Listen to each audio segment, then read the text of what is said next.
Good morning, everybody. My name is Joseph Nocella. I am the United States Attorney for the Eastern District of New York. I'd like to welcome you here today. In addition, we have with us today FBI Director Kash Patel, FBI Assistant Director in Charge Christopher Rea of the New York Field Office, Special Agent in Charge of the New York Field Office Leslie Bakshi's, New York Special Agent in Charge of Homeland Security Ricky Patel, Newark Special Agent in Charge of Homeland Security Michael McCarty, Police Commissioner Jessica Tisch, Chief of Detectives Joseph Kenny, and the Executive Director of the Waterfront Commission, Phoebe Sorrell. I'm now going to turn the podium over to FBI Director Kash Patel. Good morning. Today we are here in New York to announce a historic arrest across a wide-sweeping criminal enterprise that envelops both the NBA and La Cosa Nostra.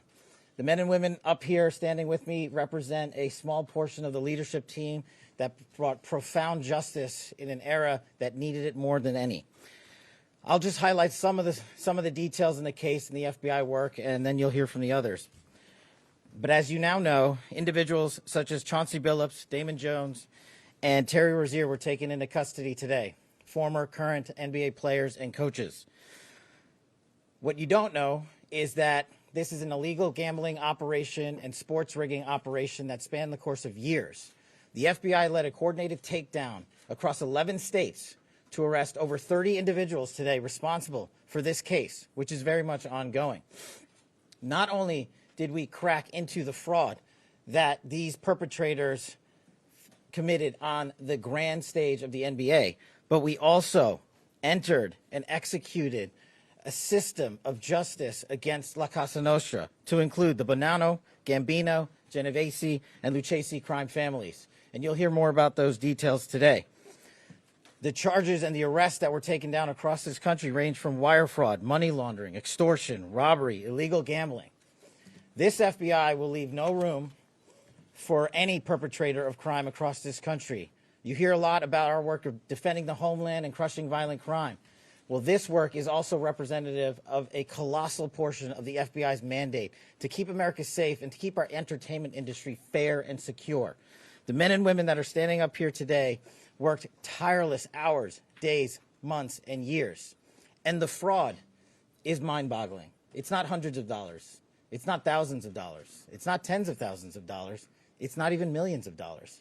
We're talking about tens of millions of dollars in fraud and theft and robbery across a multi-year investigation. And we could not have done it without our interagency partners that are before us today. The NYPD, HSI, and teams of law enforcement officials from around the country made this day possible. It takes a team to bring this kind of justice, sweeping justice, into the halls of the United States courtrooms, where our brave United States attorney has led this prosecution. It takes courageous prosecutors to stand before you and say, we will not allow this kind of illicit activity to happen, not only at the national sporting level, but also where it hides in La Cosa Nostra. And when these two collided together, they perpetrated a fraud that is historic in terms of not just money, but the scheme and the deceit that they utilize to steal and swindle people from money, to include crypto fraud. This is an operation that showcases to you that under President Trump's administration, there is no room for any type of criminal behavior, be it on the world's largest stage or in the back rooms of tiny parlors where card games are being played. We are proud to stand here today with the men and women of the FBI and this legal team.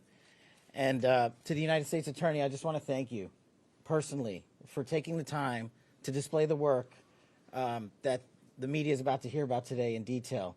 As I said, it does take courageous prosecutors, but it takes a courageous United States Attorney to bring this case, because we are going to take heat for it.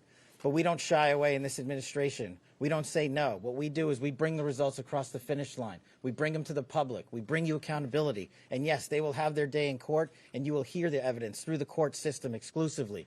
We will not deny anyone of due process. And that's the brilliance of this system. That's the brilliance of this administration. Everyone will be held to account. So with that, I turn it over to United States Attorney Nocella. Thank you. Thank you, Director Patel. To be clear, we're announcing today indictments in two major cases, both involving fraud. One involves sports betting, and the other involves illegal gambling, very specifically rigged poker games. The first indictment involves 6 defendants who are alleged to have participated in one of the most brazen sports corruption schemes since online sports betting became widely legalized in the United States. This scheme is an insider sports betting conspiracy that exploited confidential information about National Basketball Association athletes and teams. The second indictment involves 31 defendants alleged to have participated in a nationwide scheme to rig illegal poker games. These defendants, which include former professional athletes, used high-tech cheating technology to steal millions of dollars from victims in underground poker games that were secretly fixed. The games in the New York area were backed by the Bonanno, Gambino, and Genovese crime families of La Cosa Nostra. While the cases are separate, there are 3 overlapping defendants charged in both cases: Damon Jones, Eric Ernest, and Shane Hennon. The indictments in these cases contain only allegations, and the defendants are presumed innocent until they are proven guilty in a court of law. But my message to the defendants who've been rounded up today is this: your winning streak has ended. Your luck has run out. Violating the law is a losing proposition, and you can bet on that. First, I would like to talk about United States versus Ernest, the NBA basketball gambling case. The defendants in this case are Eric Ernest, Marvez Farley, Shane Hennon, De Niro Laster, Damon Jones, a former NBA player and coach, and Terry Rozier, a current NBA player. Other co-conspirators were previously charged for their roles in the scheme, including former NBA player Jonte Porter. Between December 2022 and March 2024, these defendants perpetrated a scheme to defraud by betting on inside, non-public information about NBA athletes and teams. The non-public information included when specific players would be sitting out future games, or when they would pull themselves out early for purported injuries or illnesses. They relied on corrupt individuals, including Jones and Rozier. They also misused information obtained through long-standing friendships that they had with NBA players and coaches. And in at least one instance, they got their information by threatening a current player, Porter, because of his pre-existing gambling debts. Defendants used this non-public information to place hundreds of thousands of dollars in fraudulent bets, mostly in the form of prop bets on individual player performance. The bets were placed through online sports books and also in person at casinos. The defendants relied on a network of straw bettors to place the maximum amount of bets to increase their potential profits. Most of these bets succeeded, and the intended losses were in the millions of dollars.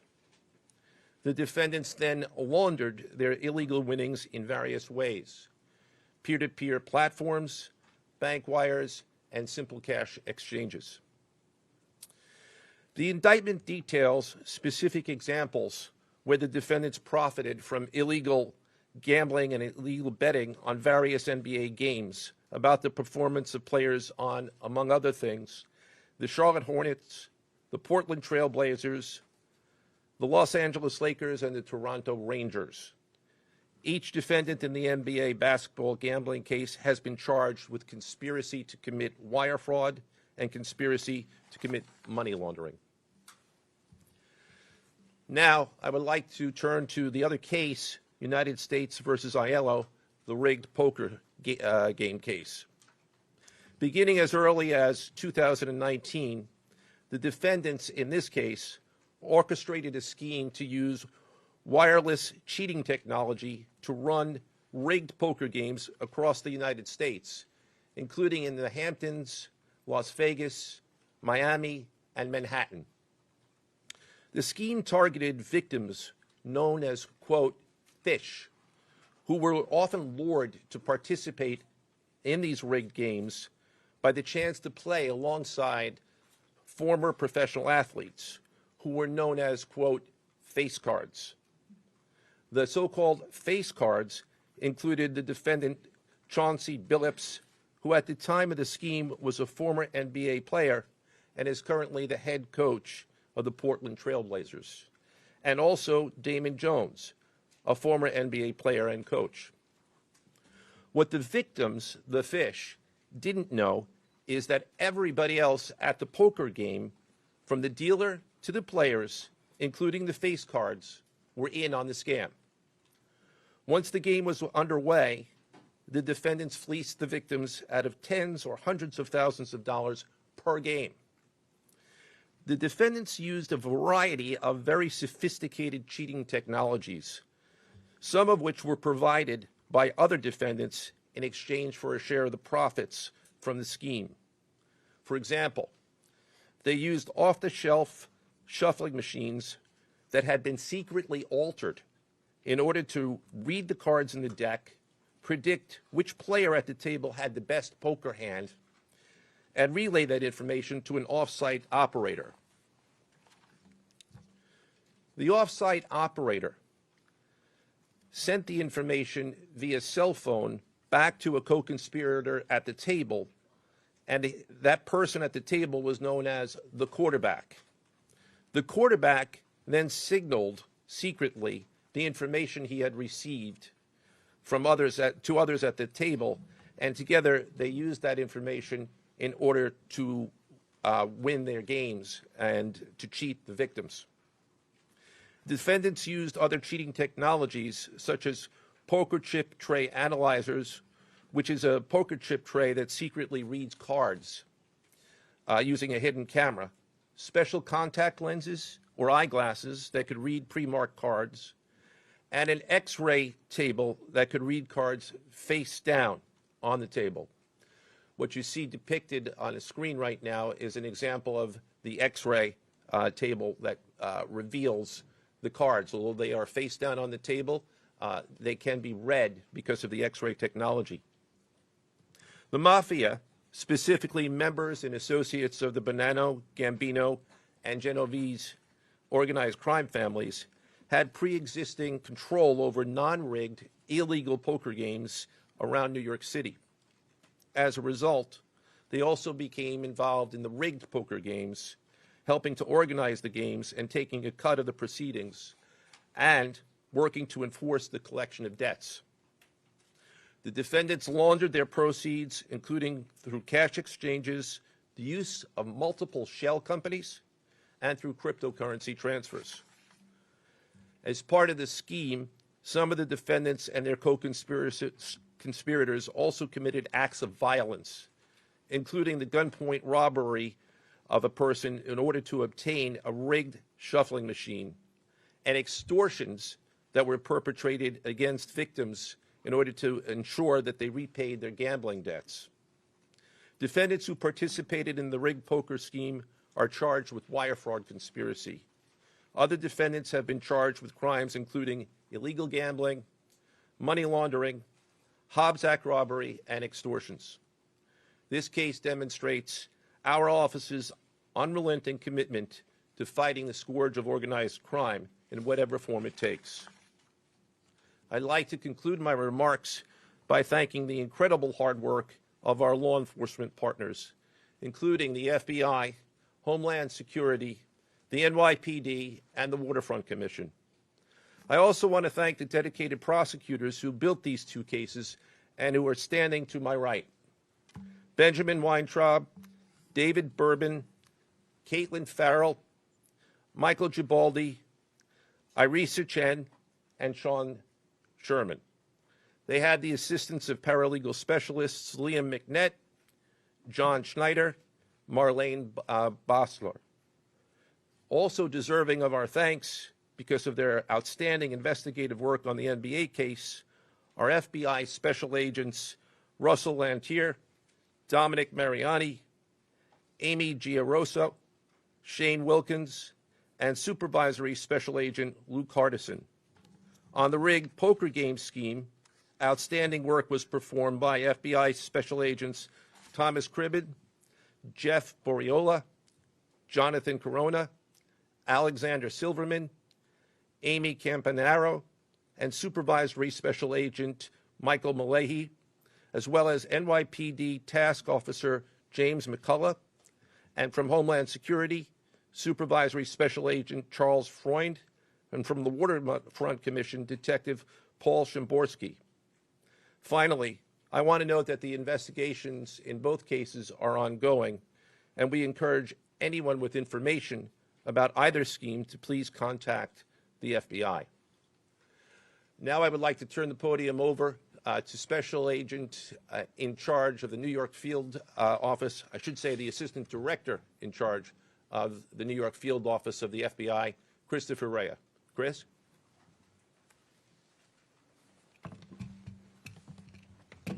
All right, thank you, Joe. As always, we appreciate the partnership here. Can't do any of this without you and your team, so thank you. Also want to publicly thank the director for coming down from D.C. The director's a very busy person, and for him to come down should tell you the importance of this historic case. I'm Christopher Rea, the Assistant Director in charge of the FBI New York Field Office. Today, as you've heard, our office conducted a massive nationwide takedown from 2 indictments of 34 defendants for their alleged involvement in 2 separate illegal poker and sports betting schemes where, as you heard, the odds were rigged in their favor. Among these defendants are 13 members and associates of the Bonanno, Gambino, and Genovese crime families, to include capos and soldiers from these families. Additionally, as you heard, current and former NBA coaches and players are also implicated, to include Chauncey Billups, Damon Jones, and Terry Rozier. 3 of the named defendants are charged for their alleged roles in both schemes.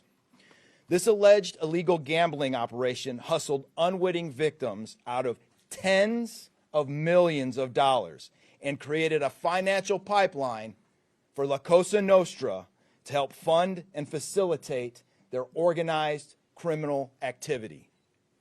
Victims were attracted to play alongside well-known professional athletes and coaches like Chauncey Billups, only to be unknowingly deceived through rigged shuffling machines, fixing the odds in their favor, as alleged and as you just heard from the U.S. Attorney's Office.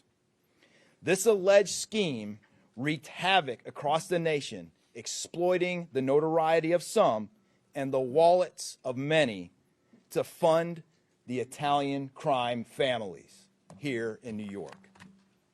Let me be clear about this fact.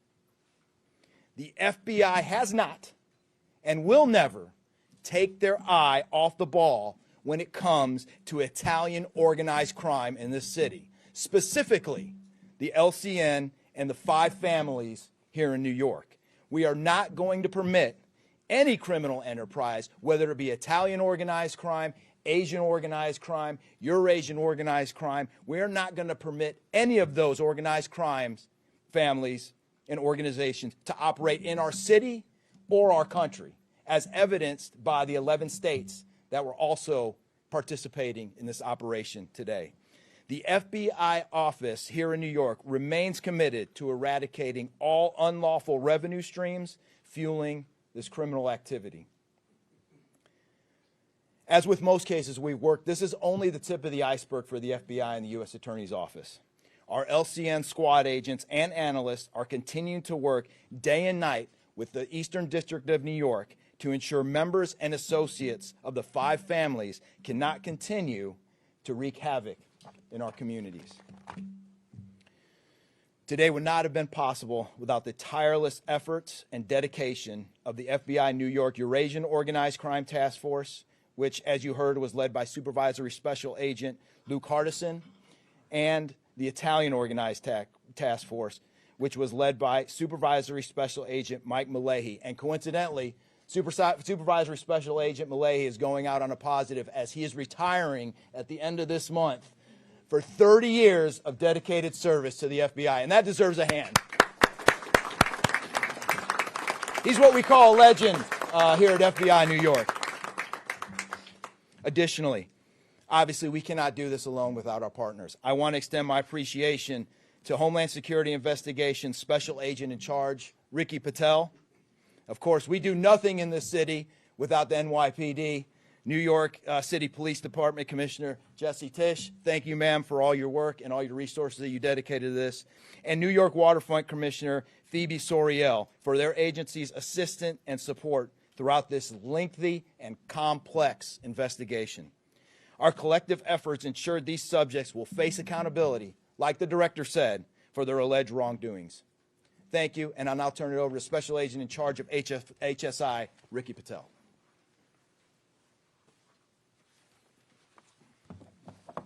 Thanks, Chris. Good afternoon, everyone.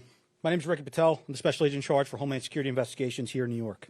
This morning, hundreds of special agents and investigators with HSI, the FBI, the New York Waterfront Commission, and the NYPD descended upon the homes of individuals who for years have operated with the false sense of impunity, a false sense of incivility. In the early hours of today, across 9 states coast to coast, dozens of defendants were arrested and will face the consequences of their alleged crimes. This was their wake-up call. With the alleged involvement of 3 La Cosa Nostra crime families, 1 NBA head coach, a Hall of Famer, no less, and former NBA players, the years of investigative work that culminated with this morning's operation seem reminiscent of a Hollywood movie. But this wasn't luck, and this wasn't theatrics. This was an evidence-driven, relentless, and unified effort among law enforcement.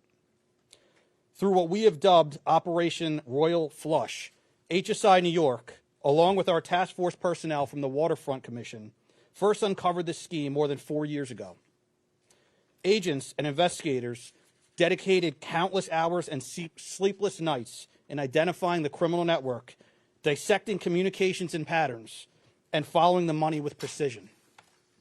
We built a case, piece by piece, and what we discovered was a sprawling criminal enterprise that utilized cutting-edge technology and various methods of deception to dupe unsuspecting gamblers into paying up so that these defendants could cash out. As alleged, this sophisticated conspiracy cheated victims out of at least $7 million and placed the public and the defendants alike at risk. This case involved global reach, financial depth, and the patience to dismantle complex financial criminal enterprises from the inside out. When criminal organizations attempt to launder profits through our country, HSI connects the dots and shuts it down. To anyone who thinks intimidation, fraud, or violence will shield their profits, understand this. If you are exploiting our communities, expect HSI and all of our law enforcement partners at your door. I would like to thank all our partners here today. Obviously, the United States Attorney's Office for the Eastern District of New York, the Waterfront Commission, the FBI, the NYPD, and the prosecutors that will carry this forward. Today's arrests are not an endpoint. They are the start of accountability. Thank you, and I now turn it over to Police Commissioner Jessica Tisch.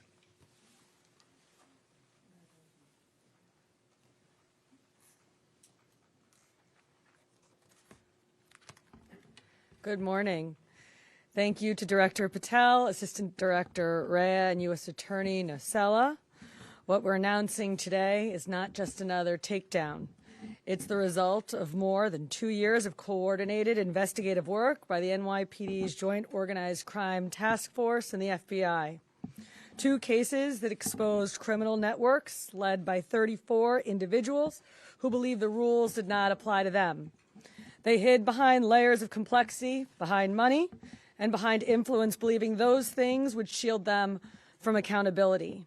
The first case, Operation Nothing But Bet, exposed a gambling ring built around professional basketball, where players and associates allegedly used inside information to manipulate prop bets on major sports betting platforms. They placed wagers on unders on players to score less, rebound less, assist less, using information that was not yet public. In some instances, players altered their performance or took themselves out of games to make sure that those bets paid out. One example occurred on March 23, 2023, in Charlotte. Terry Rozier, an NBA player now with the Miami Heat, but at the time playing for the Hornets, allegedly let others close to him know that he planned to leave the game early with a supposed injury. Using that information, members of the group placed more than $200,000 in wagers on his under statistics. Rozier exited the game after just 9 minutes, and those bets paid out, generating tens of thousands of dollars in profit. The proceeds were later delivered to his home, where the group counted their cash. As the NBA season tips off, his career is already benched, not for injury, but for integrity. As a result of this investigation, 6 defendants, including Rozier, are now facing conspiracy to commit bank and wire fraud. In a second case, Operation Zen Diagram, investigators uncovered a long-running scheme in which members and associates of several well-known organized crime families rigged high-stakes poker games across the country. These operatives included capos and multiple soldiers from the Bonanno, Gambino, Lucchese, and Genovese crime families. Bringing 4 of the 5 families together in a single indictment is extraordinarily rare. It reflects how deep and how far this investigation reached and the skill and the persistence it took to get here. That work uncovered a deliberate, technologically sophisticated operation designed to carry out their crimes. They used custom shuffling machines that could read the order of cards, barcoded decks, and hidden cameras built into tables and light fixtures. The organizers also enlisted well-known public figures, former and current NBA players and coaches, including Chauncey Billups, the head coach of the Portland Trail Blazers, an NBA champion and a Hall of Famer, to make the games appear legitimate. Victims believed that they were sitting at a fair table. Instead, they were cheated out of millions. One victim in particular lost $1.8 million. In total, losses exceeded $7 million and continue to climb. And when people refused to pay, these defendants did what organized crime has always done. They used threats, they used intimidation, and they used violence. It's the same pattern that we have seen for decades: traditional mob enforcement methods combined with new technology to expand the reach of their operations. Now, with the unsealing of today's indictment, 34 individuals are facing charges, including robbery, extortion, money laundering, wire fraud, bank fraud, and illegal gambling. I want to commend the outstanding work of our detectives from the Joint Organized Crime Task Force and their dedication to these cases, especially Captain Ruben Pagan, Sergeant Chris McGuire, Detective Alexander Creamer, Detective James McCullough, and of course our Chief of Detectives, Chief Kenny. As part of these investigations, our members recovered and reviewed thousands of hours of video, conducted extensive surveillance on illegal gambling locations across the city, and executed more than 24 search warrants on electronic records that revealed the true extent of this conspiracy. Once again, the work of our detectives, together with the FBI and the U.S. Attorney's Office, closed those gaps before they could widen further. The NYPD is proud to stand with each of you today, as these cases represent the kind of partnership that defines modern law enforcement agencies, sharing intelligence, coordinating resources, and moving as one team. Thank you.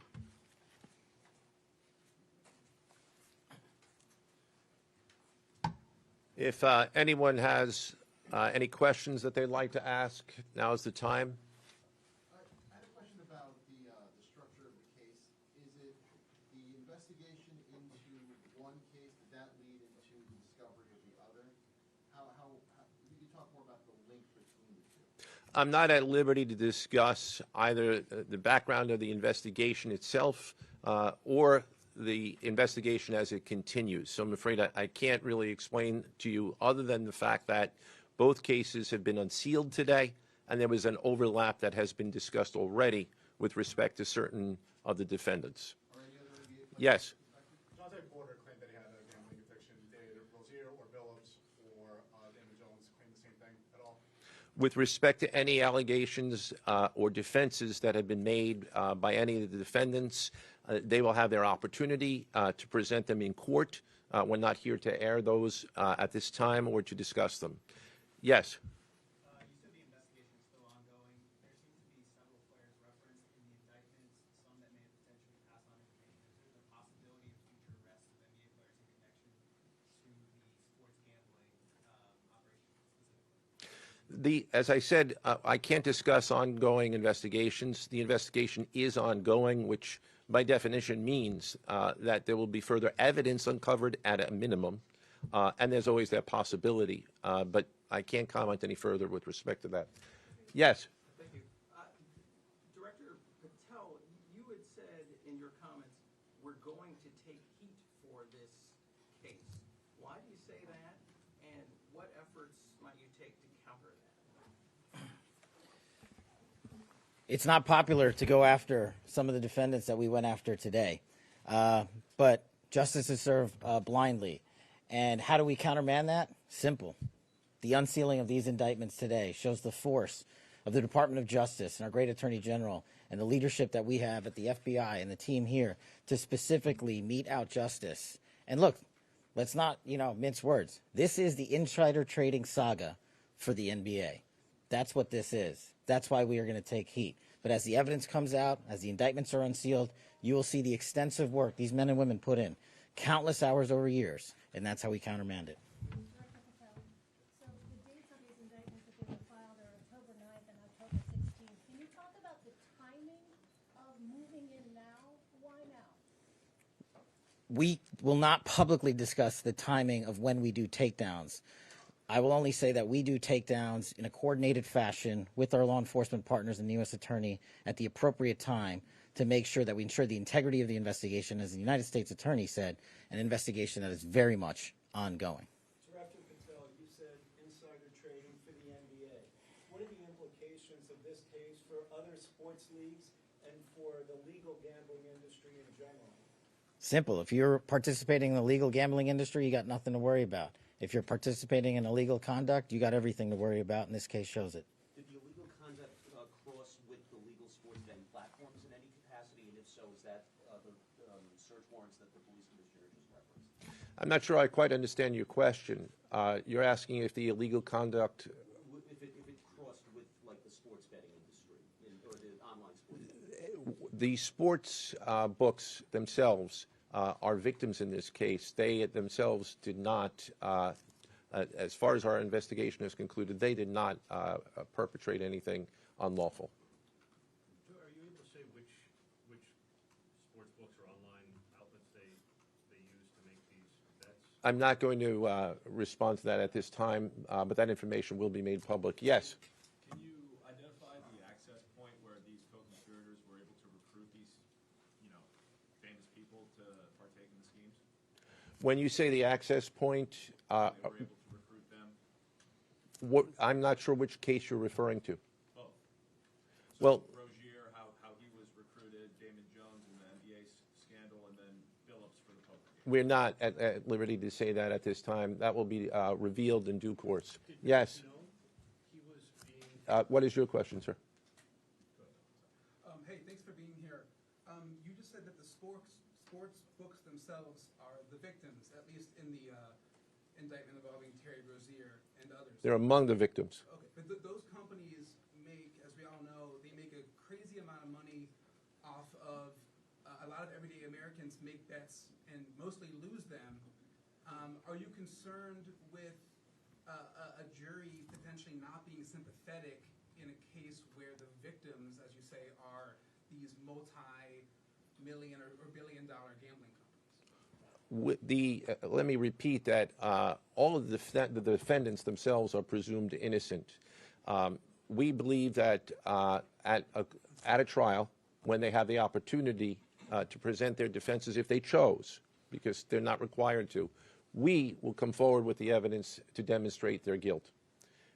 Yes? There's been, I'm sorry. Did the NBA cooperate with this investigation at all? The answer to your question is yes, the NBA has cooperated with the investigation. Yes, sir.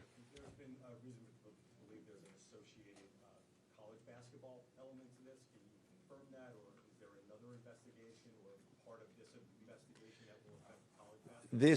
The investigations that we announced today did not involve college basketball. Last question, last question. Yes.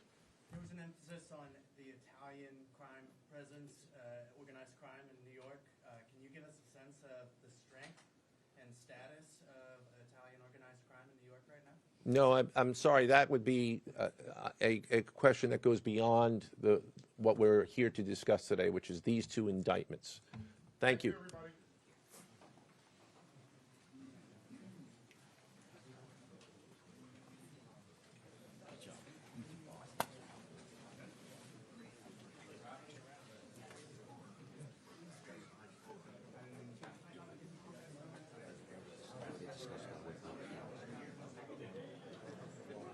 Get the sense that